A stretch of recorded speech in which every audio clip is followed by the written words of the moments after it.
I was wiping down the kitchen counter when my mom's voice sliced through the hallway like a rusty knife. "Are you deaf, Lila? I said move!" Before I could even turn, her hand cracked across my face so hard my vision went white for a second. I tasted metal. My twin kids, Leo and Lily, 6 years old, tiny, trembling, froze in the doorway. Leo reached for me with his small hand. "Mommy?" Mom swung again, harder this time. "You don't cry here," she snapped. "You work here." Her ring scraped my cheek, leaving a burning line. I stumbled back against the counter, biting my lip so I wouldn't scream, because screaming only made it worse. I had learned that since I was 11, but the tears came anyway, pain mixed with humiliation. My kids' terrified faces pushed them out faster. Mom's eyes narrowed.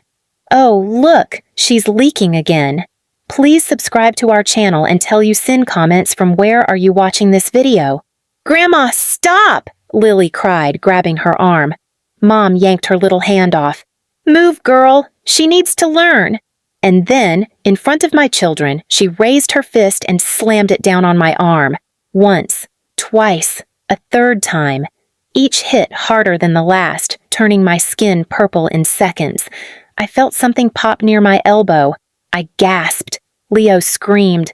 Lily sobbed.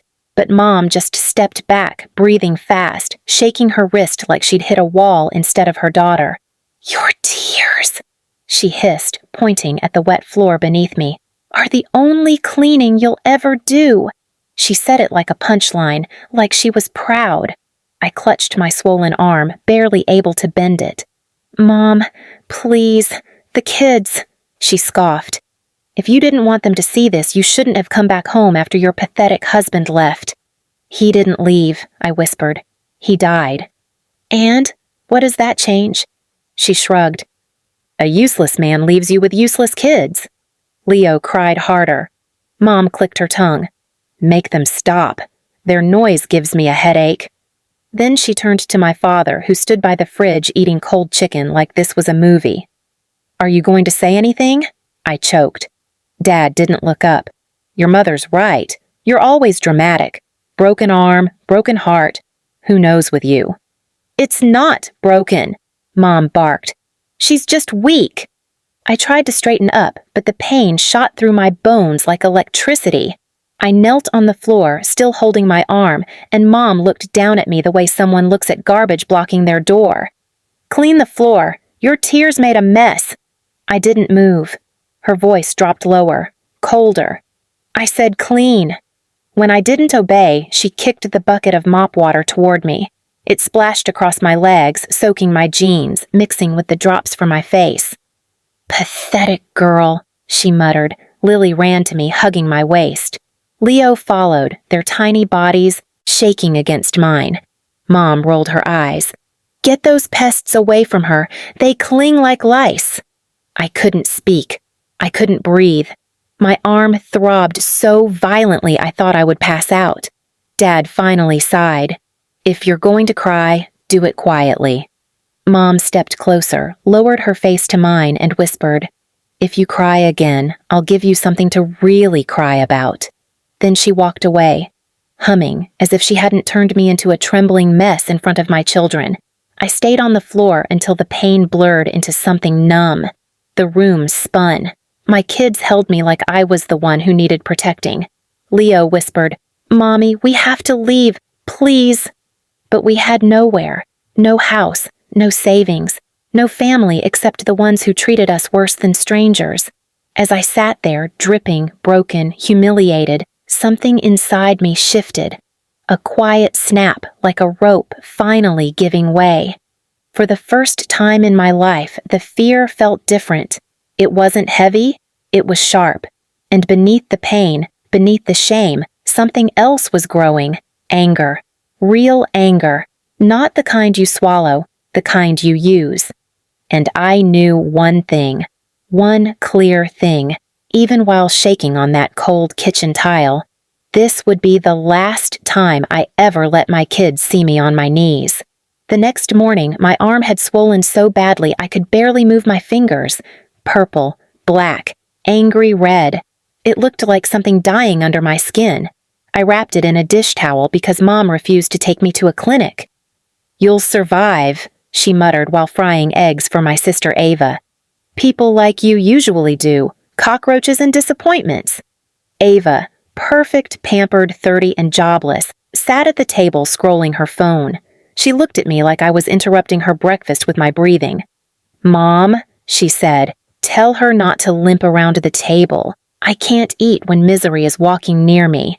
Mom tapped the spatula on the counter. "You heard your sister. Move." I stepped back with Leo and Lily behind me. They clung to my shirt, whispering, "Mommy, let's go. Please, let's run." Mom slammed the pan down. "Go where? To the street? To a trash can? That's where people like you belong." Ava smirked. "She should be grateful she even has a roof." I swallowed hard. "I'm not ungrateful, I just need—" Mom cut me off. "You need nothing. You take resources. You take space. You take attention." Then she flicked her gaze toward my kids. "And they take even more." My jaw clenched. I felt heat creep up my neck, but I kept my mouth shut, because arguing only got me hit. Dad walked into the kitchen, scratching his stomach. He sniffed the air. "What died in here?" he grumbled. Mom jabbed her finger toward me. "The useless one. She's dripping neediness again?" Ava laughed. "Maybe she thinks crying will make her pretty." Dad plopped into a chair. "Not possible." My kids buried their faces into my side. I squeezed them gently with my good arm. Mom scraped eggs onto Ava's plate. "Golden girl gets fed first, always." Ava didn't even look up. "As it should be." Then Mom turned to me, lifting the pan slightly. "You want some?" For a stupid second, hope flickered in my chest. Then she dumped the rest of the eggs straight into the trash. "There. Now your expectations match reality." Ava clapped. Dad chuckled. My kids stared with wide, horrified eyes. Leo whispered, "Grandma, why are you so mean to Mommy?" Mom's head snapped toward him. "Because your mother is a burden." Lily stepped forward. "No, she's not." Mom leaned down until her face was inches from my daughter's. "Yes, she is." She straightened up and pointed at the stairs. "Take your brats to the room downstairs. I don't want their noise in my morning." Our room. The one with mold on the ceiling, a broken window latch, and no heat. They forced us down there like we were the basement rats. As I walked toward the stairs, Ava called out, "Don't forget to clean the floors later. Mom hates seeing your tears dry on the tiles." Mom laughed. "True, they leave stains." I didn't look back, but I felt something growing behind my ribs, the kind of pressure that could crack concrete. Downstairs, the room smelled like cold dust. I shut the door, sat on the mattress, and finally let the kids curl into my lap. "Mommy," Leo whispered, "why doesn't Grandma love you?" I nearly choked. How do you explain generational cruelty to a 6-year-old? How do you tell them that some people enjoy breaking others? I kissed their heads. "It's not your fault. It's not mine either." Lily touched my arm gently. "Mommy, can you move it?" I tried. Pain shot up like lightning, forcing a gasp out of me. I shook my head. "We need a doctor," she said. I smiled weakly. "We can't go right now." But in my mind, a different answer echoed, "Not yet," because an idea had begun forming as clearly as a spark in darkness. Upstairs, footsteps thudded, voices, laughter, the sound of expensive shopping bags rustling. Ava must have convinced Mom to take her out.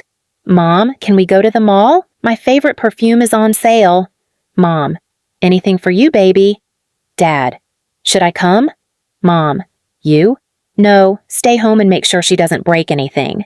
And then the front door shut. It felt like the house exhaled. Dad's heavy footsteps moved toward the basement stairs. He opened the door and yelled down, "Hey, you done crying? I need you to go clean the garage." "With one arm?" I asked quietly. He rolled his eyes hard. "Then use your legs. Figure it out." Leo stepped in front of me, arms spread wide.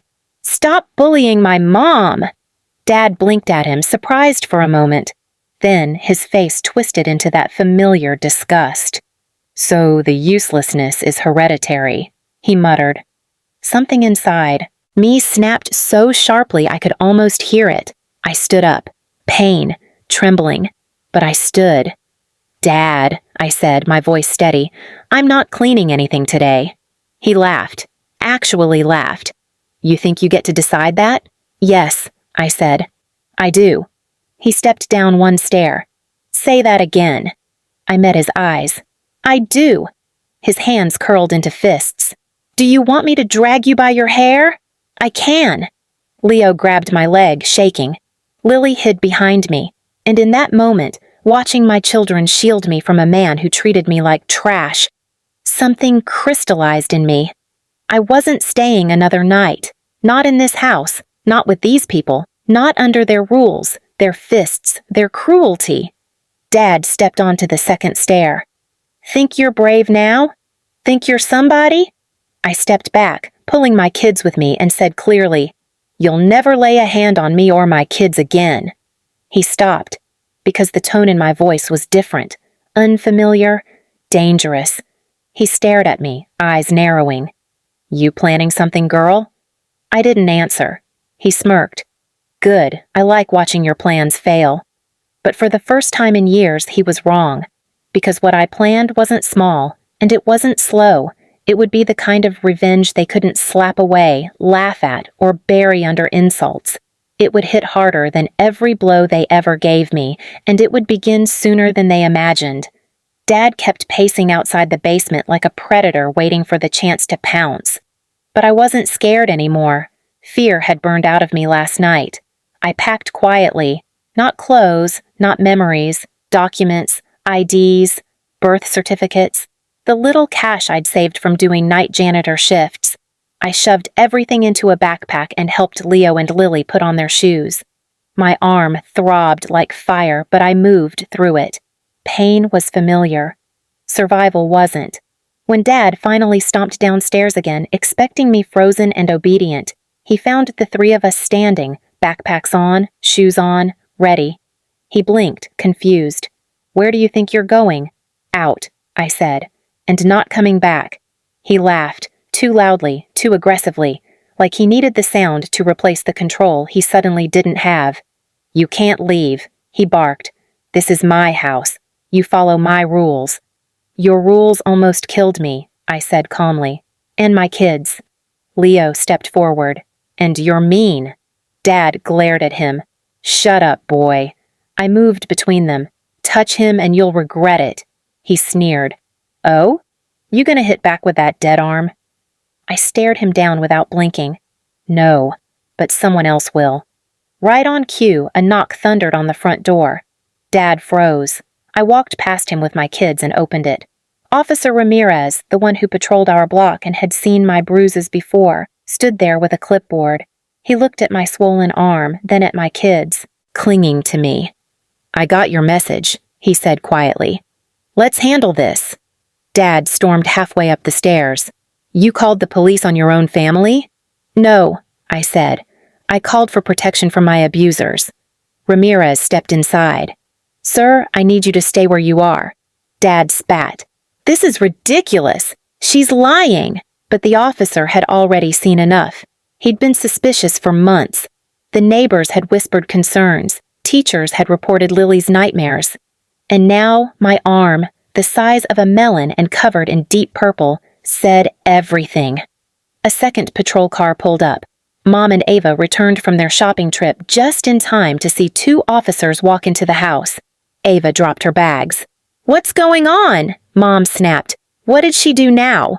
Officer Ramirez answered, "We received credible reports of physical abuse, negligence, and endangerment." Mom laughed. "On who? On her? Please, she bruises if the wind blows." I stepped aside so they could see my arm fully. The laughter died instantly. Ava's face drained of color. Mom's mouth fell open like she'd seen a ghost. Wait, Mom stuttered. "We didn't, she makes herself look bad." I spoke calmly, the type of calm that terrifies people who rely on chaos and control.